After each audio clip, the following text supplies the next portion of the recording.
আজ মঙ্গলবার সকালে বীরভূম জেলার কাবিলপুর মোড় সংলগ্ন এলাকায় একটি বাস নিয়ন্ত্রণ হারিয়ে রাস্তা ছেড়ে জমিতে নেমে পড়ে।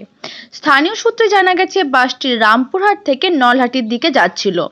চলার পথে হঠাৎই নিয়ন্ত্রণ হারিয়ে বাসটি রানীগঞ্জ 14 নম্বর জাতীয় সড়কের ধারে একটি জমিতে পড়ে যায়। তবে বড়সড় দুর্ঘটনার হাত থেকে অল্পের জন্য রক্ষা পান বাসে থাকা যাত্রীরা। স্থানীয়দের দাবি, বাসটির গতি ও আচরণ দেখে আগেই সতর্ক হয়ে যাত্রীরা বাস থেকে নেমে পড়েন। এর ফলে প্রাণে রক্ষা পান সকলে। এই দুর্ঘটনায় বাসের চালক ও খালাসি আহত হন বলে জানা গেছে। দুর্ঘটনাস্থলে স্থানীয় পুলিশ ও প্রশাসন পৌঁছে পরিস্থিতি নিয়ন্ত্রণে আনে। তবে বাসটি কিভাবে নিয়ন্ত্রণ হারালো তা নিয়ে তদন্ত শুরু করেছে পুলিশ। স্থানীয়দের তৎপরতায় এবং যাত্রীদের সচেতনতায় এক বড় বিপদ এড়ানো সম্ভব হয়েছে।